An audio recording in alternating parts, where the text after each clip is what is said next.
Hello नमस्कार साथियों, स्वागत है आप सभी का आपके अपने परिवार अपने YouTube channel Harish classes Bulandshahr में। कैसे हैं आप सभी? आशा करते हैं कि आप सभी अच्छे होंगे और आपकी तैयारी बहुत बेहतर तरीके से चल रही होगी। आज की जो हमारी क्लास है वो है समुद्रगुप्त के प्रमुख सिक्के। क्योंकि पिछली वाली क्लास में मैंने समुद्रगुप्त के विदेशी संबंधों के बारे में बताया था। आज हम पढ़ेंगे इस क्लास में समुद्रगुप्त के प्रमुख सिक्के कहाँ कहाँ से प्राप्त हुए हैं और इन सिक्कों पर किसकी आकृति प्राप्त हुई है। चलिए, तो समुद्रगुप्त के जो सिक्के थे, मैं यहाँ पे हेडिंग डाल देता हूँ पहले, समुद्रगुप्त के सिक्के। ठीक है,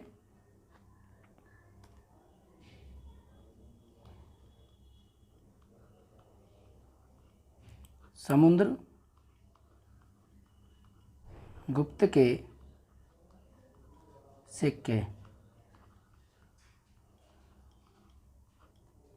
आज का हमारा टॉपिक है समुद्रगुप्त के प्रमुख सिक्के। ठीक है, इसको कंप्लीट करेंगे आज। चलिए, सामान्यतः देखा जाए तो समुद्रगुप्त के जो सिक्के थे वो 6 प्रकार की स्वर्ण मुद्राएं प्रचलित थी। समुद्रगुप्त के शासनकाल में 6 प्रकार की स्वर्ण मुद्राओं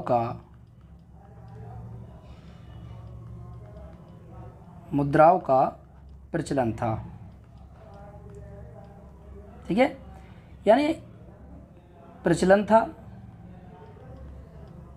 समुद्रगुप्त के शासनकाल में 6 प्रकार की स्वर्ण मुद्राएं चलती थीं, जिनमें से एक मुद्रा का जो प्रकार था, इन 6 प्रकार की मुद्राओं में से जो सबसे पहले हम बात करें कि इनमें से कौन सी मुद्रा का प्रचलन था और कौन सी मुद्रा यहाँ पर चलती थी, तो पहले की बात करें तो एक नंबर फर्स्ट की बात करें तो गरुड़ प्रकार की मुद्रा। कौन सी प्रकार की मुद्रा? गरुड़ प्रकार की मुद्रा। गरुड़ प्रकार पहली मुद्रा का जो प्रचलन था समुद्रगुप्त के शासनकाल में, वो गरुड़ प्रकार की मुद्रा चलती थी। इसके मुख भाग पर राजा की आकृति होती थी, जबकि मुख्य भाग पर राजा की आकृति मुख्य भाग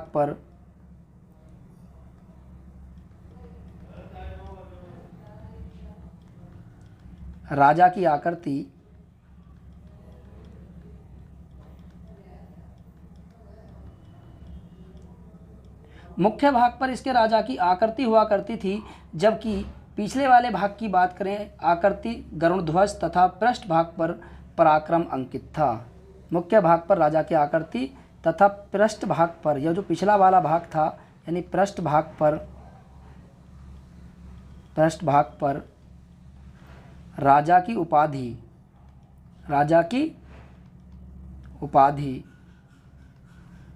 अंकित थी।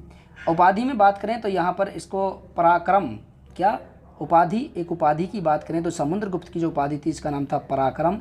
यह पराक्रम उपाधि अंकित थी इसके दूसरे भाग पर। जैसे आज भी आप देखते हो एक सिक्का होता है तो सिक्के के 2 पहलू होते हैं, जिसमें एक तरफ हेड होता है, एक तरफ टेल होता है। यानी एक तरफ एक सिंह की आकृति होती है, अशोक स्तंभ से ली गई सिंह की आकृति होती है, बनी होती है सिक्के पर, और एक तरफ जो होता है वो हम जानते हैं कि एक तरफ इस पर जो दूसरे प्रकार की जो आकृति होती है जिसमें हम टेल कहते हैं वो होती है। इसी प्रकार से यहाँ भी एक सिक्के के 2 पहलू होते थे, जिसमें से मुख्य भाग पर राजा की आकृति दर्शाई जाती थी, जबकि पृष्ठ भाग पर राजा की प्रमुख उपाधि को दर्शाया गया है, जिसमें से यहाँ पे पराक्रम नाम का उल्लेख मिलता है। ठीक है, पराक्रम उपाधि। इसी प्रकार दूसरे प्रकार की जो मुद्रा थी, यहाँ पर जो इस दूसरे प्रकार की मुद्रा का जो प्रचलन था उसे धनुर्धारी मुद्रा कहा गया है। क्या कहा गया है? धनुर्धारी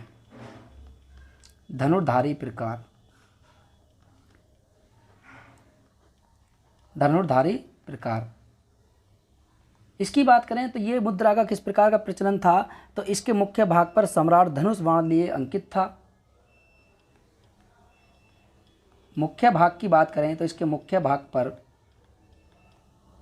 राजा को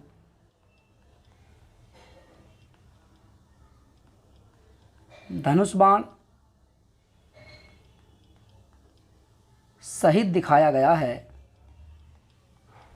जबकि पृष्ठ भाग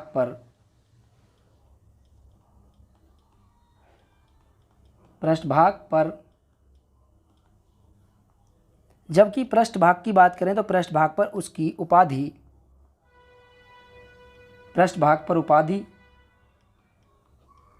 उपाधि अति सॉरी अप्रीत रथ, अप्रीत रथ, अप्रीत रथ अंकित की गई है, जबकि इसके दूसरे भाग पर उसकी उपाधि अप्रीत रथ अंकित की गई है। वहीं अगर हम तीसरे प्रकार की मुद्रा की बात करें तो तीसरे प्रकार की जो मुद्रा का प्रचलन था वो थी परशु प्रकार।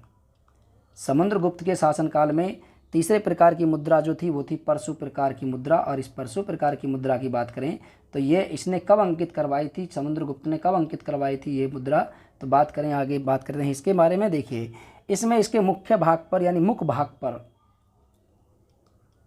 मुख भाग पर, इसके मुख भाग पर बाएं हाथ में, बाएं हाथ में, बाएं हाथ में परशु धारण किए हुए,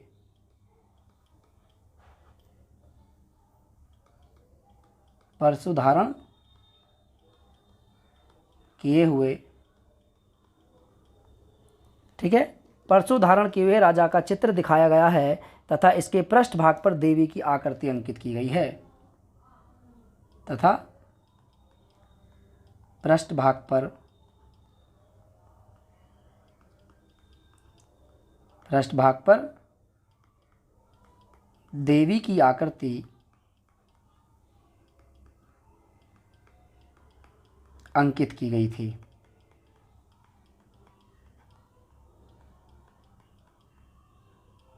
ठीक है, ये इस प्रकार यहाँ पर इसको दिखाया गया है। और इसी के साथ साथ इस आकृति के साथ साथ इसकी एक उपाधि, उपाधि की बात करें तो उपाधि जो इस पर अंकित की गई, इसके पृष्ठ भाग पर जो उपाधि अंकित की गई है उस पर उपाधि का नाम है कृतांत, कृतांत परशु, कृतांत परशु, कृतांत परशु नाम का उल्लेख यहाँ पर इसकी उपाधि का नाम का उल्लेख मिलता है तीसरे प्रकार की मुद्रा में।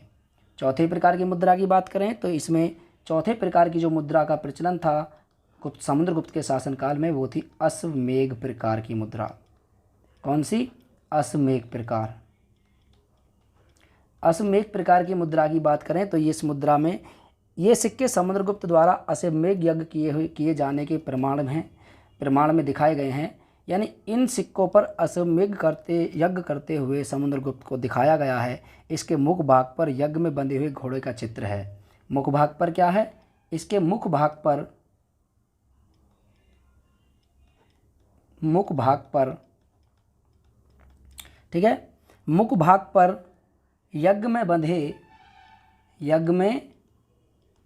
बंधे, इसके मुख भाग पर यज्ञ में बंधे हुए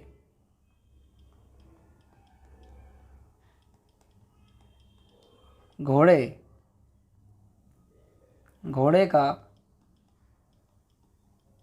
चित्र, घोड़े का चित्र तथा पृष्ठ भाग पर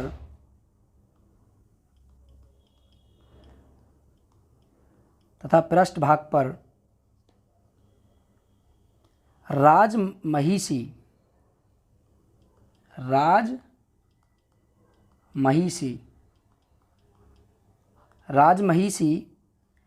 दत्त देवी की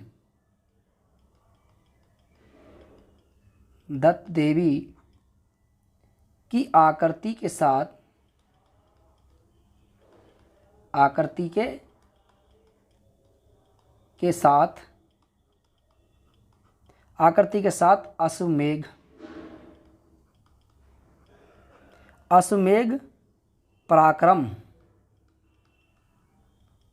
अश्वमेघ पराक्रम अंकित है। ठीक है, यानी मुख्य भाग पर तो एक घोड़े को दिखाया गया है, जबकि इसके पृष्ठ भाग की बात करें तो पृष्ठ भाग पर राजमहिषी दत्त देवी की आकृति के साथ साथ अश्वमेघ पराक्रम लिखा हुआ है। तो ये चौथे प्रकार की मुद्रा का प्रचलन था जो समुद्रगुप्त के शासनकाल में चल रही थी। आगे नेक्स्ट बात करें तो अगला जो इसकी मुद्रा आती है वो है आपके व्याघ्र हनन। पांचवें प्रकार की जो मुद्रा है वो है व्याघ्र हनन। व्याघ्र हनन प्रकार की मुद्रा। व्याघ्र हनन प्रकार की मुद्रा की बात करें तो इनके मुख पर धनुष बाण से व्याघ्र का आखेट करते हुए इसके मुख्य भाग पर, मुख भाग पर, ठीक है, व्याघ्र हनन करते हुए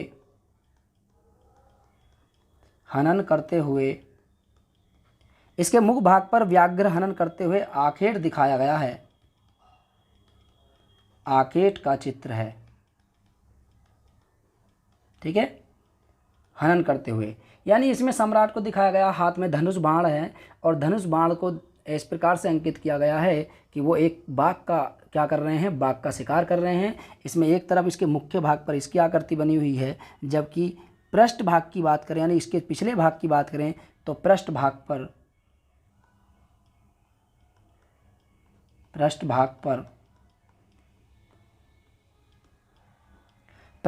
पर मकर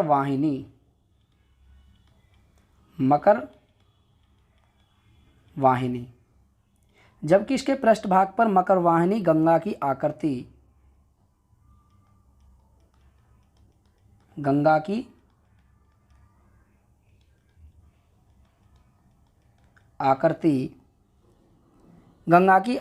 के साथ साथ समुद्रगुप्त उत्कीर्ण किया गया है, ठीक है। गंगा की आकृति के साथ साथ समुद्रगुप्त नाम का उल्लेख मिलता है इसी में। देखिए ये जो सिक्के ढाले गए थे, व्याघ्र हनन प्रकार के सिक्के जो ढाले गए थे, ये समुद्रगुप्त की गंगा वाले क्षेत्र में विजय के उपलक्ष्य में ये सिक्के ढाले गए थे। इसके मुख्य भाग पर जो आकृति है वो बाघ का शिकार करते हुए समुद्रगुप्त को एक हाथ में तीर धनुष यानी धनुष बाण दिखाया हुआ है, जबकि इसके पृष्ठ भाग पर मकर वाहिनी गंगा की आकृति के साथ साथ समुद्रगुप्त नाम का उल्लेख भी मिलता है, ठीक है। चलिए, गंगा घाटी को इंगित करता है और इस प्रकार जो इसके छठे प्रकार के जो सिक्के थे वो कौन से सिक्के थे, तो वो थे आपके वीणा वादक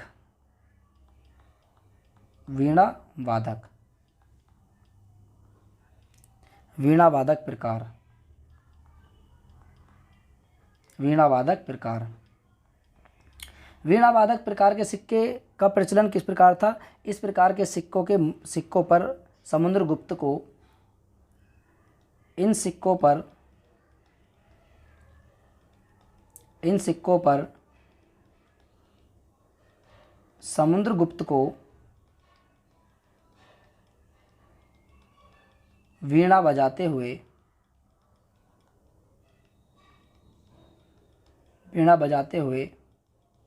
दिखाया गया है।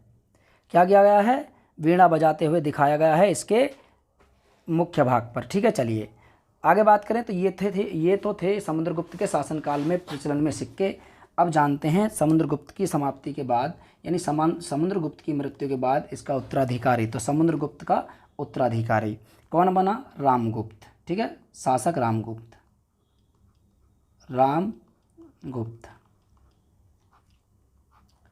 ठीक है, रामगुप्त। चलिए रामगुप्त के बारे में बात करें तो देखिए इसकी जो जानकारी है हमें कहाँ से मिलती है, जानकारी सबसे पहले तो इसकी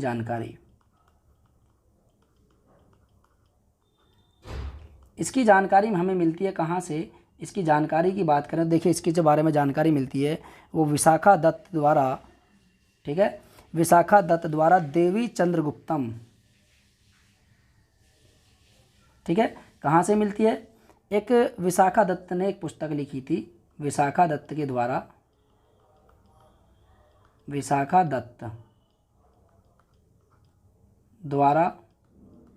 रचित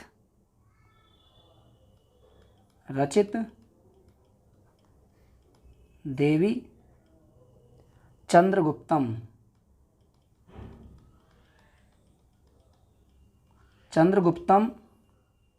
नाटक से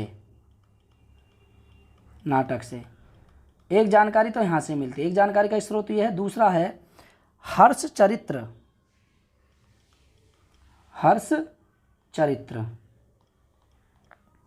ठीक है, कहाँ से, हर्ष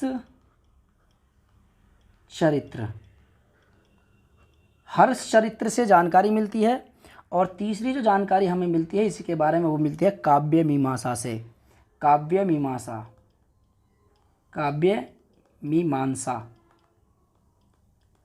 मीमांसा एक पुस्तक है जो किसके द्वारा लिखी गई थी, यह राजशेखर के द्वारा लिखित एक पुस्तक है।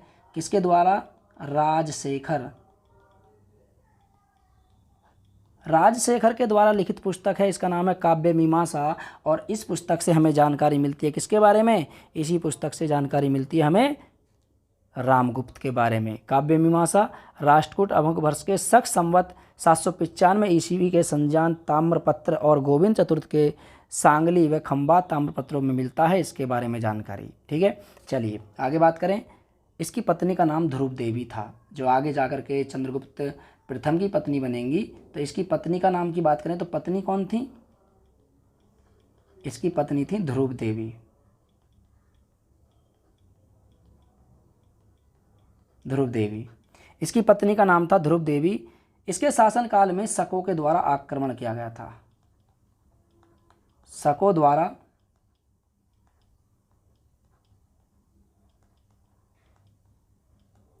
आक्रमण किया गया।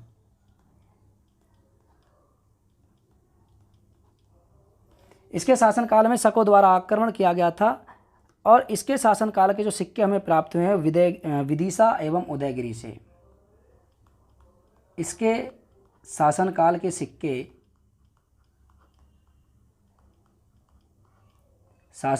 सिक्के विदिशा एवं उदयगिरी से प्राप्त हुए हैं।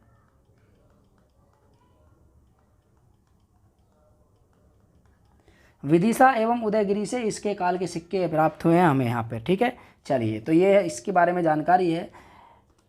जब हुआ क्या था कि जब इसके शासनकाल में उस समय शकों के द्वारा जब आक्रमण किया गया था, तो उस समय इसने अपनी पत्नी ध्रुव देवी को शकों को सौंपने की बात करी। और शकों को सौंपने के साथ साथ इसने सोचा कि एक काम करते हैं कि शांति स्थापित कर लेते हैं। लेकिन जब ये बात इसके भाई यानी चंद्रगुप्त विक्रमादित्य को पता चली, तो वो गुस्से में एकदम बहुत ज़्यादा गुस्सा हो गए थे। और इस प्रकार इन्होंने यानी चंद्रगुप्त द्वितीय ने अपने भाई रामगुप्त को ढूंढा और ढूंढ करके पहले तो इसका वध किया। फिर बाद में जाकर के पहले शकों के राजा के पास गया, शकों के नेता के पास गए और शकों के नेता के पास जाकर के पहले उसका वध किया। बाद में आकर के जब राज्य में आया तो कहा कि कहाँ है मेरा डरपोक भाई रामगुप्त, जो अपनी पत्नी को वहाँ छोड़ने गया था। तो उसके बाद जब जैसे ही रामगुप्त को ये पता चला कि भाई मेरा भाई मुझे मारने के लिए डोल रहा है, तो इधर उधर छुप गया था। लेकिन बाद में इसको पकड़ करके इसका वध कर दिया जाता है चंद्रगुप्त विक्रमादित्य के द्वारा। जब चंद्रगुप्त विक्रमादित्य के द्वारा इसका वध कर दिया जाता है, तो अगला जो शासक बनता है वो कौन बनता है, वो बनता है चंद्रगुप्त विक्रमादित्य। कौन बनता है, चंद्रगुप्त विक्रमादित्य। सबसे महत्वपूर्ण यही है, चंद्रगुप्त विक्रमादित्य और समुद्रगुप्त। दो शासक इसमें सबसे महत्वपूर्ण हुए हैं। एक शासक चंद्रगुप्त विक्रमादित्य जो सेकंड था, इसके दरबार में नौरत्न रहते थे। और एक शासक था आपके समुद्रगुप्त। तो अगला जो शासक आएगा उसके बारे में जो हम पढ़ेंगे उसका नाम है चंद्रगुप्त विक्रमादित्य। चंद्रगुप्त विक्रमादित्य नामक शासक के बारे में हम नेक्स्ट क्लास में बात करेंगे। आज की क्लास में सिर्फ इतना ही, फिर मुलाकात होगी आपसे नेक्स्ट क्लास में। तब तक के लिए नमस्कार, जय हिंद और जय भारत। और क्लासों को देखते रहें, क्लासों को हल्के में भी ना लें। ठीक है, क्लास हमारी रेगुलर चल रही हैं, तो आप सभी लोग क्लास को कंटिन्यू करते रहिए, क्लास का अनुभव उठाइए, आनंद उठाइए और अपनी परीक्षा की तैयारी करते रहिए। ठीक है, हम तो सिर्फ यही कामना करते हैं कि आप सभी की जो जॉब है वो जल्दी से जल्दी लग जाए। जो स्टूडेंट तैयारी कर रहे हैं, देखिए इतना मटेरियल आपको कहीं से नहीं मिल पाएगा जितना मटेरियल हम आपको प्रोवाइड करा रहे हैं। अगर मेरे फेस वाली वीडियो देख रहे हैं तो आप प्लेलिस्ट में जाकर के मेरी ज्योग्राफी की वीडियो देख सकते हैं और मेरी हिस्ट्री की भी वीडियो देख सकते हैं। आवाज़ मेरी ही है, सेम टू सेम। मेरा नाम रोहित है, ठीक है। और हरीश क्लासेस बुलंदशहर चैनल मेरे द्वारा चलाया जा रहा है। तो आप सभी लोग हमारे साथ जुड़ जाइए। आने वाले समय में इस प्लेटफॉर्म पे हम आपको हर एक टीचर की क्लास भी कराएंगे। तो अभी फ़िलहाल मेरी ही चल रही है जीके जीएस की, तो आप इसको कंटिन्यू करते रहिए। चलिए, तो आज की क्लास में इतना ही, मिलेंगे नेक्स्ट क्लास में। तब तक के लिए नमस्कार, जय हिंद और जय भारत।